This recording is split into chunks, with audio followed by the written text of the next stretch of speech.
আর বললেন সূরা জুমার থেকে, আমার যদি ভুল না হয় এটা সূরা আহজাব অধ্যায় নম্বর 33 আয়াত নম্বর 56, যে আমাদের সালাম পাঠাতে হবে ফেরেশতা এবং আমাদের সবাইকে মুহাম্মদ সাল্লাল্লাহু আলাইহি ওয়াসাল্লামের উপর সালাম পাঠাতে হবে। ভাই, আপনি প্রশ্ন করলেন যে নবী মুহাম্মদ সাল্লাল্লাহু আলাইহি ওয়াসাল্লামের প্রকৃতি কেমন ছিল। ভাই, নবী মুহাম্মদ সাল্লাল্লাহু আলাইহি ওয়াসাল্লামের প্রকৃতি হচ্ছে তিনি আল্লাহ সুবহানাহু ওয়া তাআলার নবী, মানব জাতির প্রতি প্রেরিত আল্লাহ সুবহানাহু ওয়া তাআলার সর্বশেষ ও চূড়ান্ত নবী। প্রকৃতিগতভাবে তিনি মানুষ ছিলেন, আপনার আমার মতোই। হ্যাঁ, মানুষ, কিন্তু একজন আদর্শ মানব। তিনি মানুষ, হ্যাঁ, মানুষ হিসেবে আপনার আমার মতোই, কিন্তু গুণাবলী ও মর্যাদায় আমাদের চেয়ে অনেক উপরে। তিনি মানুষ ছাড়া কিছুই নন, তবে সর্বশ্রেষ্ঠ আদর্শ মানব। যেমন কোরআন আল্লাহ বলেন সূরা কালাম অধ্যায় নম্বর 68 আয়াত নম্বর 4, নিশ্চয়ই তুমি মহান চরিত্রের সর্বোচ্চ স্থানে উন্নীত। আল্লাহ বলেন সূরা আহজাব অধ্যায় নম্বর 33 আয়াত নম্বর 21, তোমাদের জন্য রাসূলের চরিত্রের মধ্যে উত্তম আদর্শ রহিয়াছে। সুতরাং তিনি মানুষ ছিলেন, কিন্তু তিনি ছিলেন আল্লাহ সুবহানাহু ওয়া তাআলার রাসূল। তিনি সর্বশক্তিমান আল্লাহর নবী ছিলেন।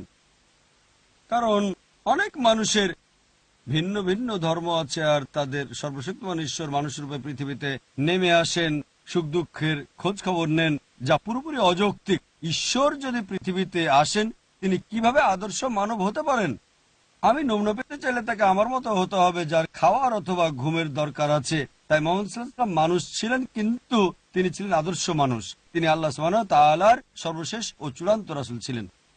তিনি সকল নবীর মধ্যে সর্বশেষ নবী ছিলেন, যেমন পবিত্র কোরআনে আল্লাহ বলেছেন সূরা আহজাব অধ্যায় নম্বর 33 আয়াত নম্বর 40, মা কানা মুহাম্মাদুন আবা আহাদিম মির রিজালিকুম ওয়ালাকিন রাসূলুল্লাহ ওয়া খাতামুন নবিয়্যিন ওয়া কানা আল্লাহু বিকুল্লি শাইইন আলিমা। নবী মুহাম্মদ সাল্লাল্লাহু আলাইহি সাল্লাম তোমাদের মধ্যে কোনো পুরুষের পিতা নয়, কিন্তু আল্লাহর রাসূল এবং সর্বশেষ নবী। আল্লাহ সর্ববিষয়ে জ্ঞাত।